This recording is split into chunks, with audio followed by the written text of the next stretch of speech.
elementos: averiguación previa fase A, fase B, instrucción, juicio, ejecución de la sentencia. Hoy, ¿qué tenemos? Hoy tenemos una carpeta de investigación, y en esa carpeta de investigación la puede iniciar, también ahí se los voy a dejar, como consecuencia de las reformas del 4 de enero del 2012, también se le dan atribuciones a facultades a la Policía Ministerial para integrar la carpeta, para formular cadena de custodia, para proteger el lugar de los hechos.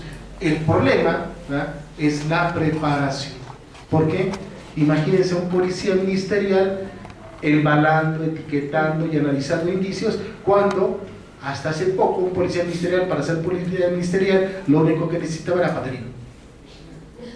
¿Por qué? Conocimientos, si acaso terminó la prepa. Hay compañeros que están preparados, hay compañeros que sí se están esforzando y son licenciados, pero si acaso terminaba la prepa. Entonces, ¿cómo vamos a capacitar a ese policía? ¿Cómo vamos a lograr que tenga conocimiento para no, en ese principio de intercambio, dañar la escena del crimen y verdaderamente crear esa cadena de custodia y ese seguimiento a la investigación? Entonces, tenemos ese primer momento: carpeta de investigación, cadena de custodia, teoría del caso y formulación de la imputación. Hoy, todavía cuando consignamos y ejercitamos la acción de defensa social ante el juez. En el modelo acusatorio adversarial vamos a hacer una remisión, y a través de esa remisión le ponemos conocimiento al juez de que efectivamente se libre una orden de aprehensión. Y si en el término se libra la orden, y si hay un cumplimiento de esa orden, bueno, en razón de ello podrá haber una vinculación a proceso, ¿verdad? Ya no un auto de formal prisión, salvo aquellos casos de delitos calificados como graves. Entonces, vamos viendo que tiene un distinto contexto. Ya no el común denominador será el auto de formal prisión, sino el auto de vinculación al proceso. Y todas esas salidas alternativas a través del cual el Ministerio Público de propio puede resolverlo. ¿Por qué? Bueno, porque se espera que el Ministerio Público, en la preparación que tenga, pueda sensibilizarse y decir: el delito es de menor cuantía, se cometió sin violencia, no hay una afectación grave a la sociedad, es primo delincuente, en razón de ello, un criterio de oportunidad. Entonces, se va enriqueciendo. ¿Qué pasaría? Se va enriqueciendo la actividad, ¿no?, del Ministerio Público en esa posibilidad o capacidad de resolver ese asunto. ¿Qué pasaría si ocurriera acá? Bueno, que ese criterio de oportunidad se presentaría en razón del beneficio, ¿verdad? En razón del beneficio, como se sigue presentando. Lo decía acertadamente el abogado: ciertamente de nosotros depende. En ese análisis, en esa teoría del caso, en esa formulación de la imputación, en ese ir trascendiendo en respecto a aquello que tenemos y cómo lo podemos aprovechar. ¿Qué es lo que tenemos? La posibilidad de adquirir el conocimiento para ir modificando la forma en que se procura y imparte justicia. No sé, salvo su mejor opinión de esto, algunas personas levantan la mano. ¿Dejamos un espacio de 15 minutos al final o vamos saliendo del uso de la voz? Avanzamos, por favor. Si nos permite, por favor. En los últimos 15 minutos ya preguntamos. Para hacer unos comentarios, eso, yo les pediría que guardáramos nota, aprovecháramos y ya hacemos comentarios con respecto a ello.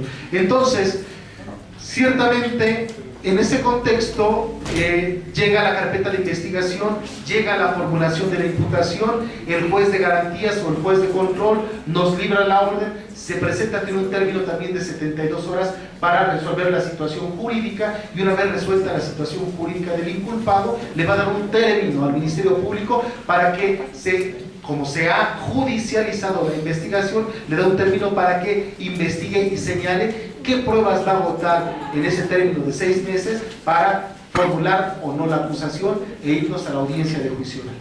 Ok, entonces, con respecto a ello, ¿qué tenemos? Que la función ministerial no pierde su naturaleza, es decir, sigue investigando. Los conceptos se modifican, la forma de expresarlos se modifica, la observación que hace el juez de control respecto a nuestra actividad se modifica, ¿verdad? Se modifica porque hay alguien que nos está observando, hay alguien que nos está autorizando, hay alguien que nos está diciendo si es correcto o es ilegal nuestra actuación, ¿verdad? Y en razón de ello, bueno, el Ministerio Público tiene que ceñirse a ese principio de legalidad. En el momento en que irrumpe en el momento en que lo afecta, esas actuaciones no tienen validez. De tal suerte que esto trata de objetivizar esa investigación que lleva a cabo el Ministerio Público. momento a momento se va abarcando cada una de las etapas para poder resolver si esa persona es o no es culpable. Ok, entonces, partiendo, carpeta de investigación la puede iniciar en base a la reforma el Ministerio Público o la Policía Ministerial. Como consecuencia de la reforma, estamos encontrando que efectivamente la Policía Ministerial puede recepcionar denuncias o querellas, es decir, esos requisitos de procedibilidad para el libramiento de la orden de aprehensión que delimitaban en la recepción de denuncias y querellas al Ministerio Público, ahora también le quedan a la Policía Ministerial.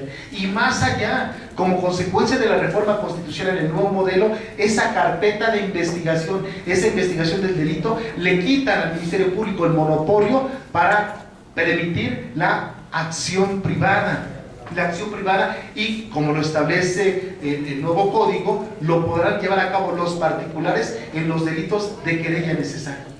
Y entonces integran su carpeta, presentan su petición al juez, el juez le da vista al Ministerio Público, el Ministerio Público, si tiene que hacer o no hacer observación, la hace, y en razón de eso se puede librar esa orden. Esa orden, porque los delitos de querella tienen pena privativa de libertad o esa orden de comparecencia. Le quitamos al Ministerio Público ese monopolio. Y ahora bien, yo les preguntaría, finalmente como abogados, no nos dejan aperturar un gran mercado. ¿Cuál es el problema? El problema es que la población que puede pagar por ese mercado no tiene los recursos, no tiene las posibilidades. ¿Por qué se hace así? ¿Por qué está presentándose esta realidad en términos jurídicos? Porque el Estado no ha podido resolver los problemas de la justicia y entonces se los deja a los particulares, y eso también me deja en un grave suspenso, en una grave sospecha. ¿Hasta dónde aquel se conducirá abogado particular o persona directamente agraviada para efectivamente construir o no construir? Todo depende de cómo en el momento de la formulación de la acusación o en la audiencia de juicio oral, esos alegatos, esos alegatos de apertura del Ministerio Público o esos alegatos de la defensa efectivamente nos robustezcan la existencia o no del delito. Volvemos nuevamente a lo mismo. En esa ruptura de paradigmas, ya no es acreditar el cuerpo del delito, artículo 83, ¿verdad?, de nuestra ley vigente, conjunto de elementos objetivos o externos que constituyen la materialidad, quedó a un lado. Ahora son datos, y esos datos los aporta la ciencia, la criminalística en sus distintas áreas o la criminología.